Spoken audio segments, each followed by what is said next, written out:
Emergency service providers work 24 hours a day, 7 days a week. Our main purpose is to save lives. That's what we train to do. Somebody dies or somebody gets saved. For our first responders, the moment the call for help comes in, 4 people in the water from a sunken vessel. the race against time to save a life begins. How sick is this patient? It is a life and death situation. Through unprecedented access His body's starting to shut down. We need to do something quickly. It is going to be painful. and intimate interviews, It'll certainly stick with me. in this series, we're telling their stories. It is a privilege to be able to help people. It's not something I ever take for granted either. To change a patient's outcome feels amazing. This week on First Responders, Unconscious, 225-mile-an-hour hit from a car. a drag racer crashes into a concrete barrier at massive speeds. That sort of impact, man, that can do some devastating stuff to your body. Here's the river. A jet boating accident leaves a man trapped overnight in a swollen river. He's in the trees, standing on the tree tips. orange? I don't think I've been that pleased to see anybody ever, apart from my wedding day when I saw Sharon. And an inflatable dinghy breaks down, And he's still rowing, going absolutely nowhere. way out of its depth. Middle of the channel, southwesterly wind, effectively heading out to sea, and a motor that would never cope in these conditions.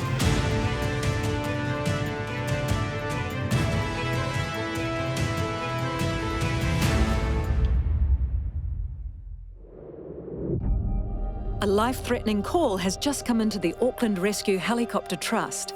There's been a high-speed collision at Napa Auto Parts Dragway. Someone's crashed their car at 225 miles per hour. Unconscious, 225-mile-an-hour hit from a car. Oh my God, that is... With such extreme speed involved, getting to the dragway as quickly as possible is critical. Got an approximate GPS, but we know where the raceway is. Yeah, I know where the raceway is, yep. Heli will be able to land at the end of the strip. Okay, cool. There you go. Guys secure? Stand by one. All good. When a person, whether it's on a motorbike or a go-kart or a dragway racing car, can suddenly come to a stop hitting something big, you get that sudden impact that the whole body takes, and the brain, their reaction to that huge trauma is just stoppage of breathing. And if that's not sorted and corrected, it can then lead to other things. Not sure if you heard, Aaron, we can land on the end of the strip itself. You get a massive dump of adrenaline, which can shoot your blood pressure up and create all sorts of pressures within your brain. And I appreciate these guys are pretty well PPE'd up, but that sort of impact, man, that can do some devastating stuff to your body. So priority is going to be starting pre-oxygenation with one pair of hands. We got reports coming in that he was unconscious with a GCS of 3, so completely non-responsive. And Kerry and I were thinking at that point that he may need a whole bunch of things done at once. So yeah, Aaron, I suppose we'll take the packs over. If you could get the trauma config set up, like quick smart, so as we move to the helicopter, we'll just go straight onto that. Yeah, sounds good. So just confirm you said that they had made room for us to land. Sounds like at the end of the strip there, Grant. Okay. Probably Heli will be able to land at the end of the strip. Yep. Yeah, down in the runoff area there. Yeah. I've been down there in a car, but not on a helicopter. They'd cleared it, they'd stopped all the cars going, obviously, by then. There's lights down the strip. Looks like there's cars at the far end, by the way. It's like a little runway, so ideally for us it's perfect, but it needs to be coordinated and made sure it's safe and that there's no dangers and that we don't make anything worse. So really, apart from the hill and the low scrub, I can't see anything else down there at the moment. I guess we'll land right in that turnaround area where those guys in the orange shirts are running around. Secure rear, clear right door? Yeah, clear door, mate. Where the right door's coming back. Gears down, brakes are on, 3 greens. Copy. And we're all secure rear. Okay, so I'm going to go this side of orange shirt guy. Copy. In between orange shirt guy and the light poles. Caution and debris are now 3 o'clock. Clear to swing tail as required. I'll stay this way for a sec while we watch that debris. Copy. Okay, tail coming round now. Roger. All wheels are on. Roger, coming down. We got met by one of the St John guys and one of the event medics. Jesus, look at that thing.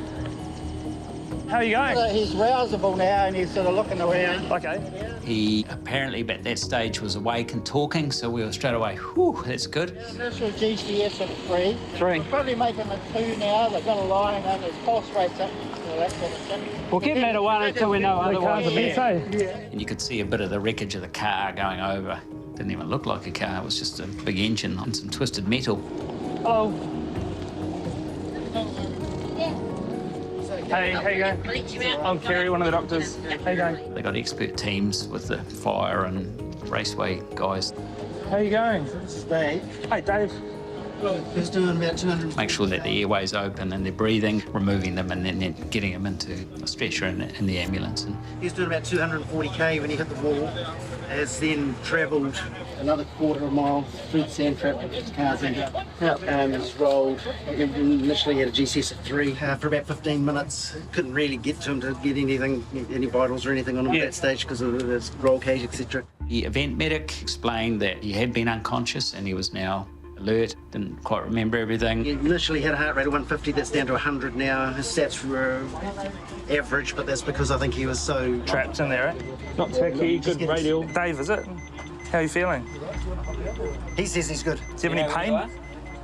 His abdo's soft, his chest's clear, all his limbs are intact. I think the only thing is he's knocked himself out. Bashed himself in the head, yeah. Dave, do you know where you are at the moment? Pretty out of it. It was huge hit, huge trauma, which by then had happened 20 minutes before, approximately. Do you know what day it is? No. Do you know who we are? Okay, good. You could see that it wasn't all quite making sense. There was certainly no external blood loss. Possibility of internal injuries was still probably reasonably high at that point.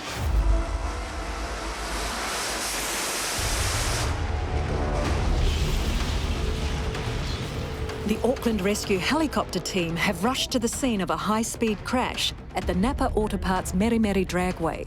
Do you know what day it is? No. Do you know who we are? Big deep breath. Good one.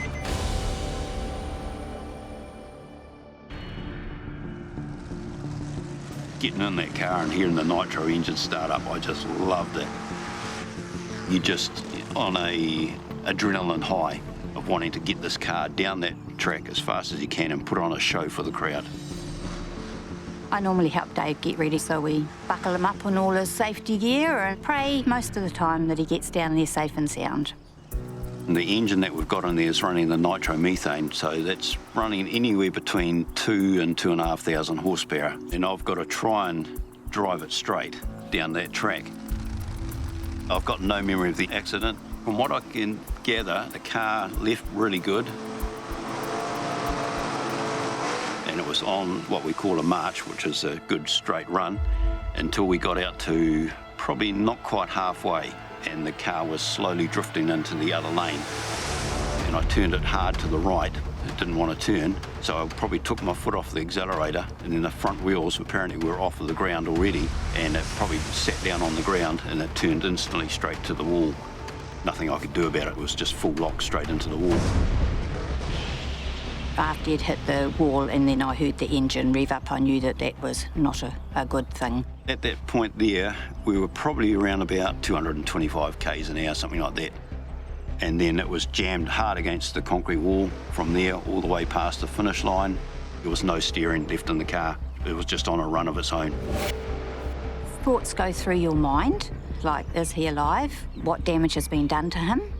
I was out to it, and my foot had jammed it on the throttle, and then we crossed over and into the sand trap and just went end for end. It ended up about 50 or 60 metres away from there, down the end of the track, and the grass and that there. Went down to the end of the track not knowing what to expect. All I saw was just a seat with Dave sitting in it, and the damage that I saw of his car and just seeing him sitting there in the seat, it just didn't look very good to me at all. Crew guys cut the roll cage, we've got to get him out. And then I heard him talk, so I thought, oh, thank goodness for that. Apparently I woke up and told them virtually to piss off and leave my car alone, not knowing that it was just a complete wreck of a mess of the car, and then went back out to it again. St John's were with him, and then they just tuned in and said that he just needed more care and that they didn't want him to go via road, so they just called in the helicopter rescue. Hey, how you going? I'm Kerry, one of the doctors. This is Dave. Hey, Dave. He was doing about 240k when he hit the wall. There's this guy awake and talking. Pretty out of it. Do you know what day it is? No, really. No, do you know who we are? You could see that it wasn't all quite making sense. He probably had a decent concussion, a shake of the brain. That made sense because he was unconscious earlier. The event medic explained that there was nothing obviously apparent through the primary and secondary surveys. Big deep breath. Good one. Sounds pretty good, yeah. A little feely belly. Any pain when I push on there? That feels okay. You're moving your legs pretty well, so it's good. So pelvis is pretty much fine. Can you feel me touch your toes? Yep. We've got to be cautious of their spine, their C-spine, you know, make sure there's no injury to that, because that sort of impact you can sometimes get a disruption in your spinal cord, but it seemed like on the face of it that was okay. Can you wiggle them for me? Good, and this one? Good, yeah. That's all looks pretty good. While there was no obvious injuries and no immediately life-threatening injuries, there was still cause for concern. Yeah, so we'll go Waikato. Yeah, pretty good mechanism. Looking at the side, look at this, what that car looks like, yeah. Your body can't sort of just hit something, roll for a long time and over a half kilometre come to a stop without something going on inside, you know. I'm surprised there was enough car to trap him. He's pretty well protected in the rock. In the sort of cage. He's got a complete head over cage. It looks like it's done the job, eh? Right. So for us then it's a matter of making a plan to get him into our helicopter. So we've got on a scoop here, we've got lots of hands. So we can drive over as close as you like. Yeah, we'll drive right down, then we'll pick up, put in, and then we'll unscoop him. What's your name driving? Neil. Just as you look at the left-hand side of the aircraft, Neil, one of the pilots should direct you. The trip is quite a fair way from here to Waikato Hospital, so it was just a great relief to know that they were taking him there straight away and going to do whatever they could to help him as much as possible.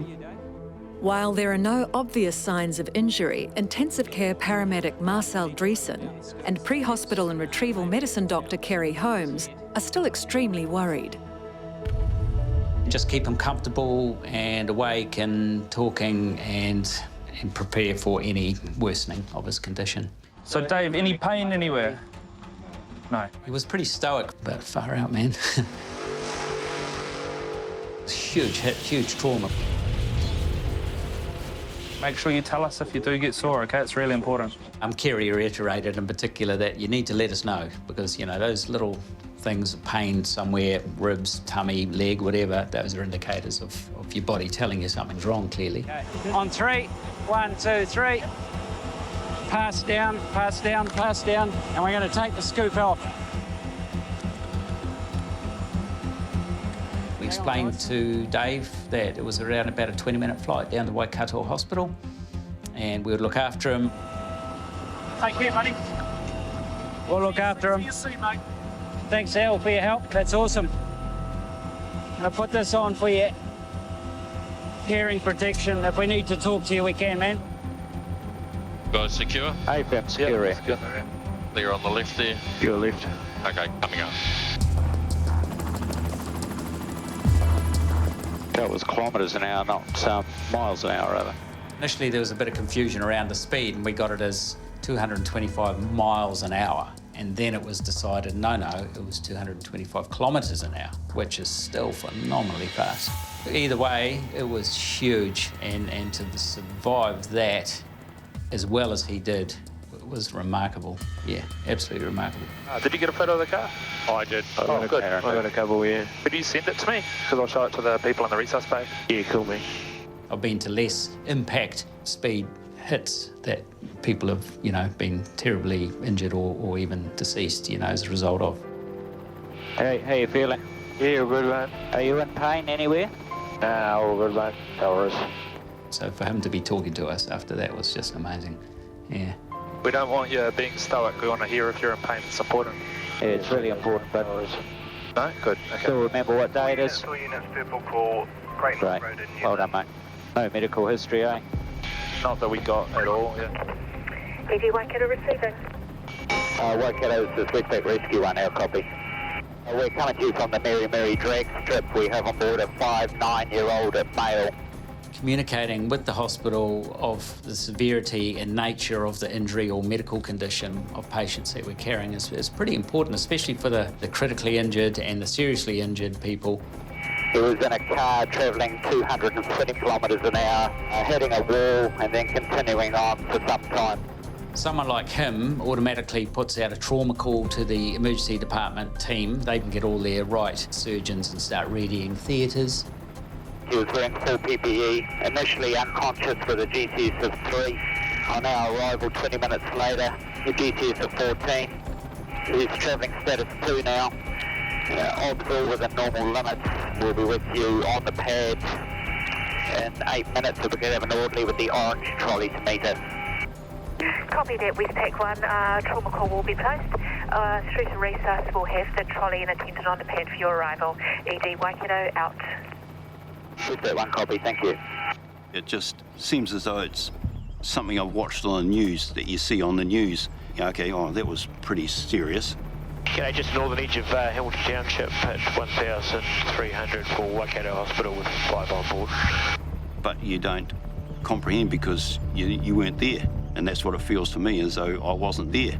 Roger, landing gears down, 3 greens, knows it was lock pipe. I think he's lucky. It was meant to be. He's alive. They made all the right preparations, had all the right personal protective equipment, prepare for the worst and hope for the best. And every so often it goes wrong, but you come out as well as Dave did because of all those things that have been put into place, Practice, training, equipment, gear, people, support, It's amazing.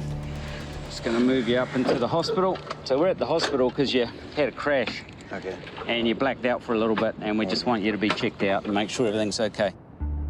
We landed and transferred him across and through to the ED. They were quite astounded that he was in the condition he was, given the speed and everything. All I can remember doing was putting on my fire gear and getting all my helmet and all my safety gear ready. I've got no memory of anything after that. 2 weeks later, I woke up down at Waikato Hospital. It broke 4 of my ribs on the right side. My right leg, the tibia plateau, smashed that all up, and then a severe brain injury. So I spent 3 weeks in Waikato Hospital before they moved me on to ABI. That was for the brain injury part of it. He's come along such a long, long way. He's just worked so hard to get where he has, today. I would say that I'm around about 85–90% to what I was before, prior to the accident. A little bit of a limp in the leg and that there. My drive to get better and be able to walk and be self-sufficient and that there was what just pushed me through it. I know for one thing, if I didn't have all the safety gear, I probably wouldn't be standing here. For me, it's great that we were able to help somebody and then be astounded that he's done so well. That's immensely satisfying to know that they can continue on for another day and we've helped as best we could. I am just so fantastically grateful that they turned up there. To have that in New Zealand is so great. You couldn't praise them enough. They were just top-notch. I'd love to get back into a car and drive it, but until I get into it, I don't know whether all that will come back to me and I'll rip my gear off and say, no, that's it, I'm out of here. I don't know. I might let him. I might not. We just have to see how things run.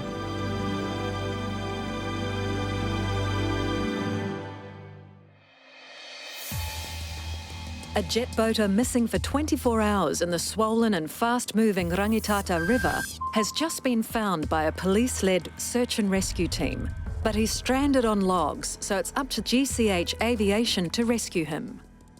Most rescues evolve dramatically en route, so we have to be prepared, obviously, for anything that comes to hand. I'm just really unsure about what we're going to arrive to at that scene.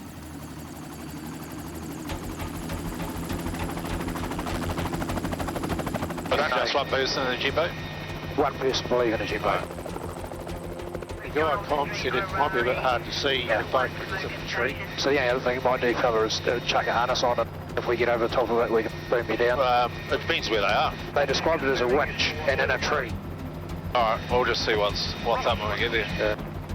What we usually do for a winch job is configure the inside of the machine and obviously put our harnesses and things on. Take out as much gear as we don't need to perform the winch, so that helps make the machine a lot lighter, which makes it a little more easy to manoeuvre for the pilot. Plan what we're going to do, have a discussion about it, and then execute that plan. Wonder what the river's doing. Well, it'll be flooded. It'll be covered in mud. It wouldn't be good fishing conditions. No. Or whitebaiting. Or jet boating, evidently. We had swollen rivers at that point of time. We knew that the weather overnight was cool, although the day itself was actually quite warm, so we were anticipating that he would be cold and unsure of any injuries that he may have.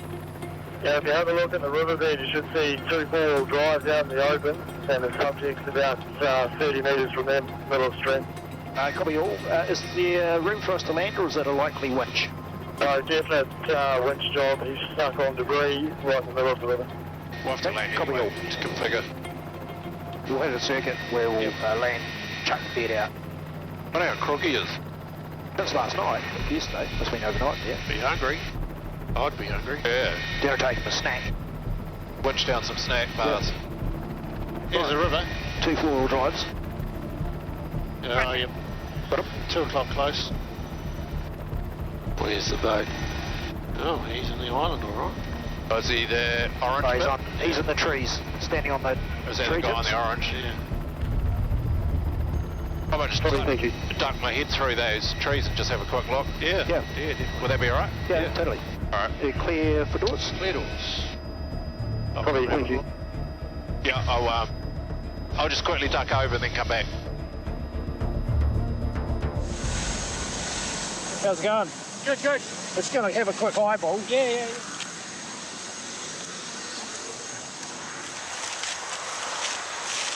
That's the fella there? Yep.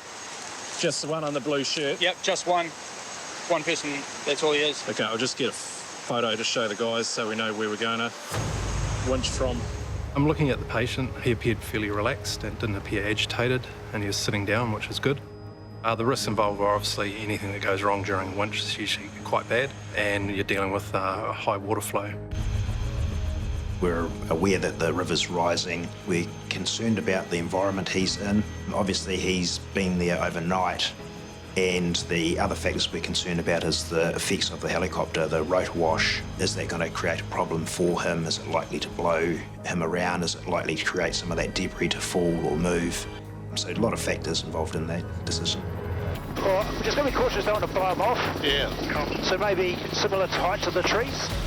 Tree tops. Tree tops are out your side? Yeah. But just wherever you get a good reference nosing in there, so... Yeah, well, I probably wouldn't want to go too much higher than that, but... Are we clear to boot? Clear to boot. Because the river's running very fast and high, the only option is to send St John Critical Care paramedic Brent Williams down the line. Yeah, I've got that target inside now. He's not wearing a wetsuit after deciding the log platform can hold his weight. But there are plenty of other hazards to deal with. Clear to winch. Watching out. And your target? Probably on the target. And yeah, 4 feet. Yeah. Just 414, actually, you'll finish it. Potentially it is a life and death situation, and we do have to have a lot of trust in each other.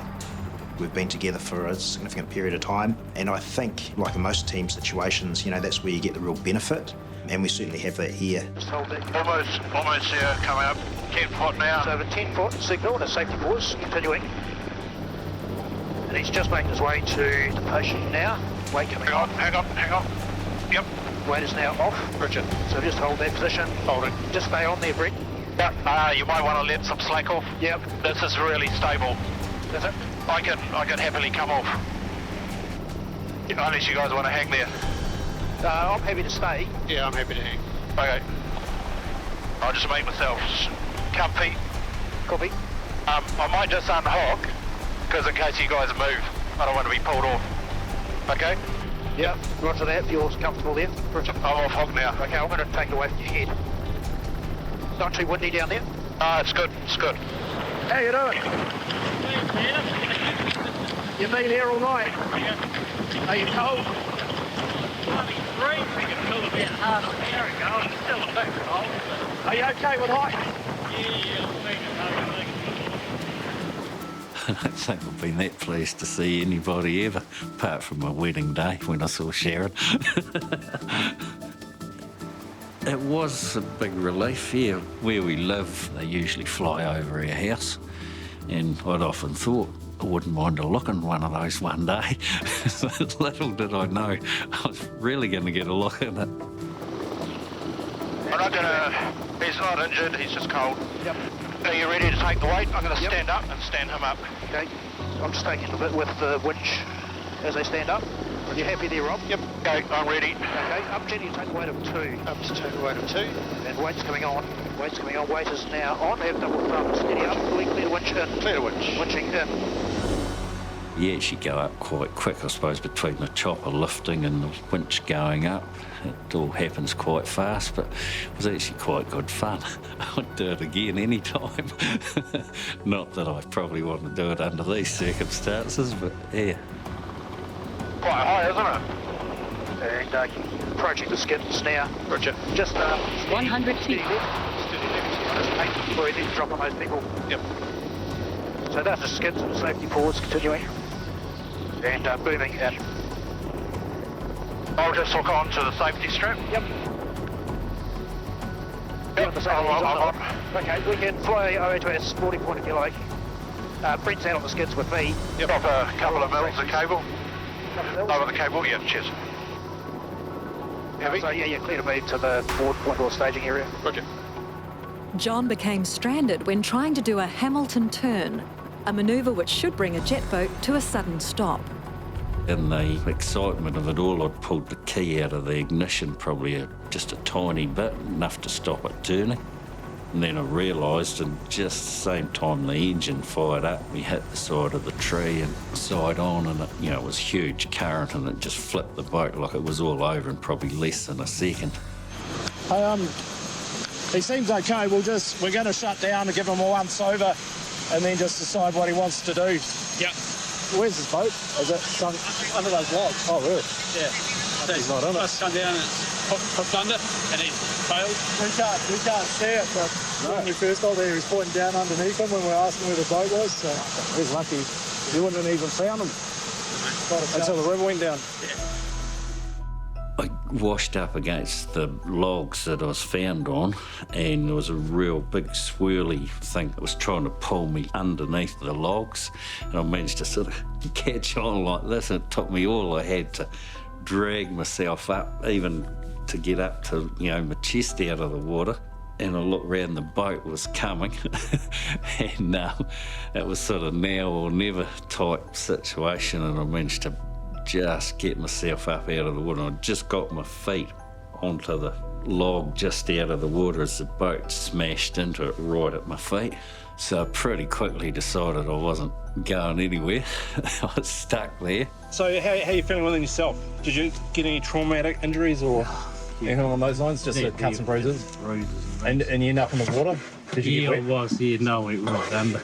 All right. So you didn't inhale anything like that? Nah. Do you have any medical conditions? Do you take meds for anything? For heart or lung or blood pressure? No, that's plenty of money. Still shaky, but I think it might be adrenaline. Oh yeah, it'll be it. and the hairy wind. He seemed pretty low-key about the whole thing and denied any medical issues or pain or dizziness or any things like that. However, being on a log overnight in the middle of a river can do some funny things to you. Oh, stand up for a bit. Yeah, stretch out. You can take your jacket off now. I'm pretty sure you should be all right.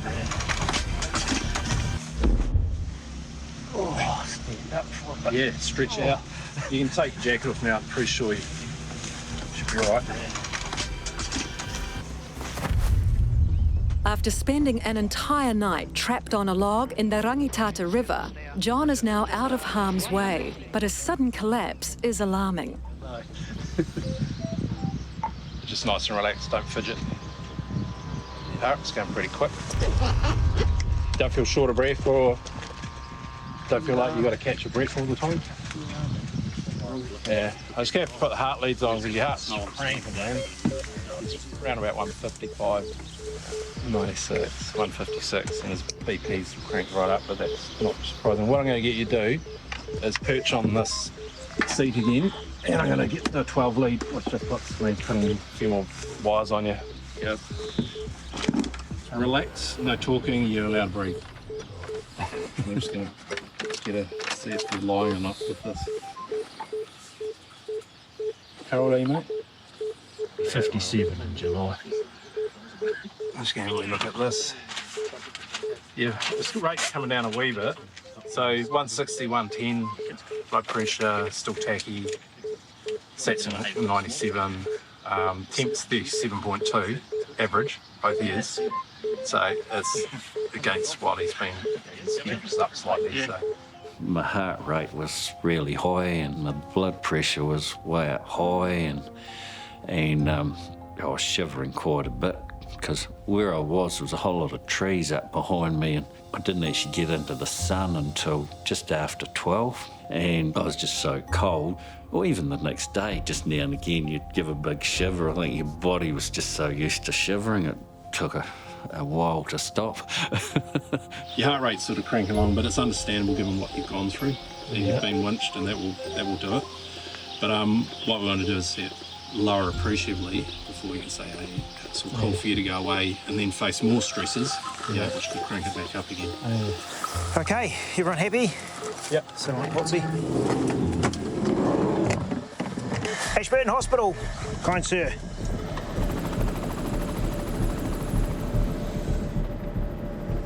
He did everything right. He didn't try to swim off the logjam, which, could have been quite hazardous for him. Probably a couple of things. He could have had a personal locator beacon attached to his person or his life jacket. And at least then, if he had activated that, we would have most likely been to him within the hour.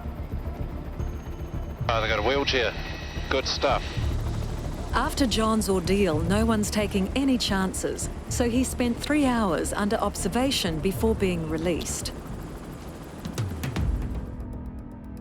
While John checked out fine, the same can't be said for his boat. It had a big branch had gone through the windscreen and into the boat and it sort of had it pinned in the water. We got it out and it's away being fixed. So hopefully in another month or so's time it might be going again. So that'll be fun. Now back with his family on a Canterbury farm, John remains grateful to everyone who joined the police search and rescue team who found him, including several of his mates and the GCH aviation crew. Top team, yeah, they do a great job and life mightn't have been so good without them coming to get me, so...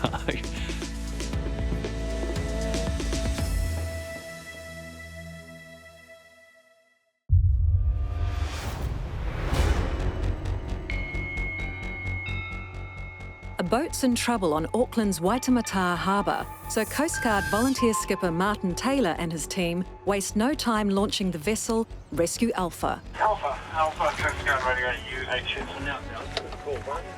Yeah, Coast Guard Alpha, copy. Just want to confirm that location. Roger, so it's half a mile east of Browns Island, 36 degrees, 49.8 minutes south. We're not sure if they're Coast Guard members or where they need a tow to due to language issues. So just want to make way for that position and find out what's going on. Yeah, Roger, Coast Guard, that's all copied, underway. Within New Zealand and anywhere around the coastline can change very quickly. It can be very calm at one point, can change very quickly and become very rough. If you haven't got a boat that's capable of handling those conditions, you really put yourself at risk. So just outside the reef on the other side. Holding on? Holding on. Straight down, right, going up. We had very little information, and a lot of the time that's the case. We might have an approximate length of boat, colour of boat, but we didn't have a description of anything else apart from it was a 2.5 metre boat. So again, outgoing tide and a southwesterly. We knew that if he was on the east coast of Browns Island, he was heading down the bottom of Waiheke.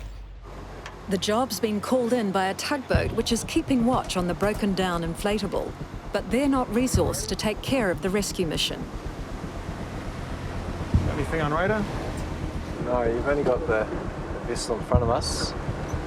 We had the coordinates, that general location. And once we actually got there, we realised that, well, there was no actual boats within the vicinity, with the exception, I think, of one, which was okay. So at that point is then when we sort of go back and sort of question the operations rooms, the information we've been given to say, look, is this correct? Current position is 36 degrees 43 minutes, 0.2 south, and 174 degrees 50 minutes, 0.2 east over. Okay, Hounds, let me get that in. Roger, sir. That puts you just north of the ring at Tosa, is that correct? Our vessel is a black and a yellow target, 20 metres long, over. Oh, we're miles out, okay.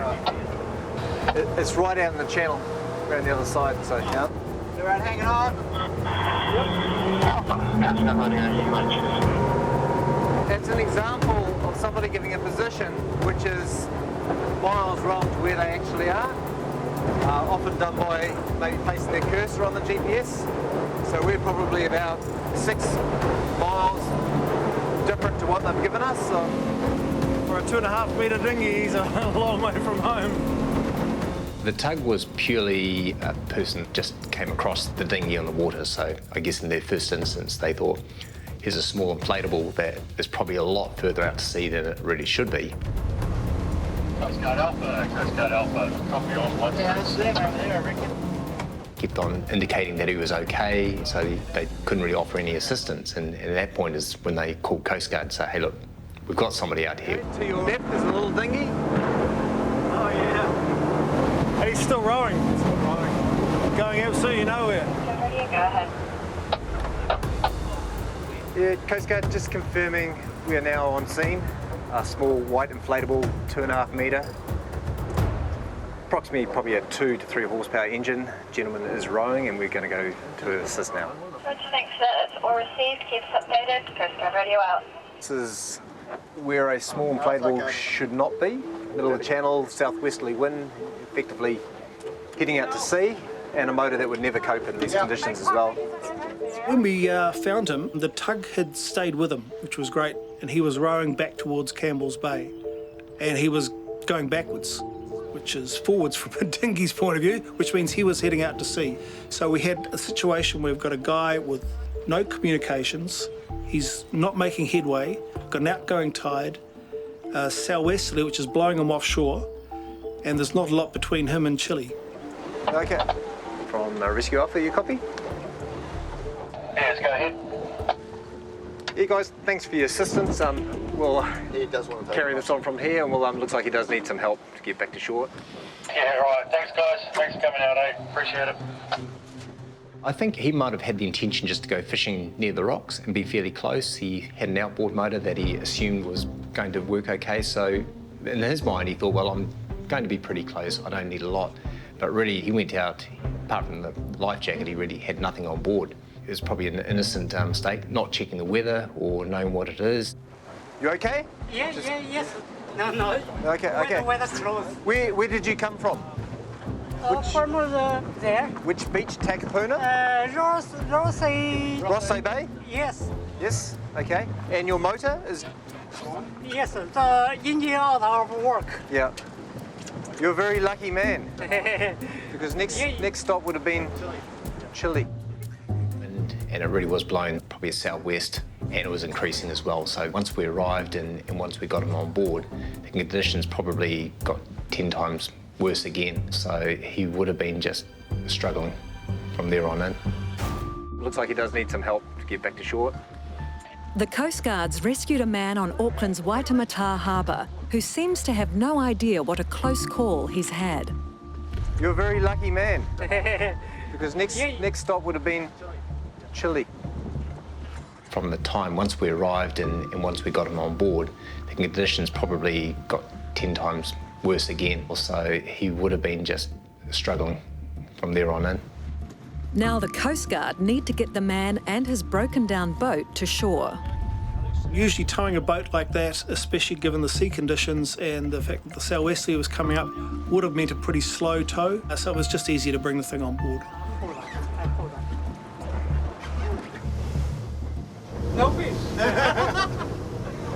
Okay, Coast Guard Radio, Rescue Alpha, sit rep. Australian Rescue Alpha, Coast Guard Radio, go ahead. Yeah, Coast Guard just advising we have the gentleman on board our boat and his small tender as well. All that remains now is to find a workaround for the language barrier. I thought he was Chinese, so I called a friend of mine, and who is Chinese obviously, and got him to talking to him. Can you just ask him, please, where he launched his boat, where we can take him back? My English is not good. My English is not good. I cannot. Oh. He spoke a different dialect, a very thick dialect that my friend Terry couldn't understand. This direction. This direction. The team is still none the wiser about exactly where they're going, but they seem to be heading in the right direction. So you got Murray's Bay? Milford, then the next bay. Milford, the next bay. Oh, Milford. Milford. This is Milford, then Milford. the next. And then we got Campbell's Bay. Yeah. Campbell's Bay. Then Rosso Bay. No. Not that. Milford Bay, then the next bay. Yeah, Castor Bay. Our main purpose is to save lives, so we've got to make sure he's safe. So I went with him on the boat, make sure he got into shore okay, made sure he was fine, got in there and he went to get his truck. So while he was doing that, I thought, well, I might as well have a look, because the outboard looked really new. Why would that just stop? So I pulled the cover off, and the petrol was red.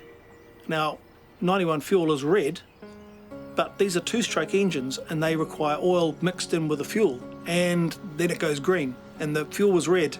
Interesting enough, he had said to us that he had just replaced the engine 3 months ago because the other one had a problem of the same kind. So I suspect that he'd done the same thing, and the outboard had just seized. You need to mix oil with your petrol. Mix the... Yeah, mix, yeah. Okay. Using Google Translate, we communicated that he has to put oil in it. But yeah, it was interesting thinking how little he knew. The best thing I can recommend is a day skipper course. You know, they're simple, they're online, and it allows boaties just to get the basics sorted out. Okay, that's what this is for. I've got to watch out for those things. They'll save a lot of problems. And with that practical advice, Jeff hitches a ride back to Rescue Alpha. No, Jeff, you're off. What's that? You're off. We're doing a cruise change. Hey, thanks so much, guys. Hey, really appreciate it. Thank you. He said he was very thankful. Afternoon, Coast Guard. Gentleman is safely ashore at Castor Bay and ready for next task. Roger, that's all received. Coast Guard radio out.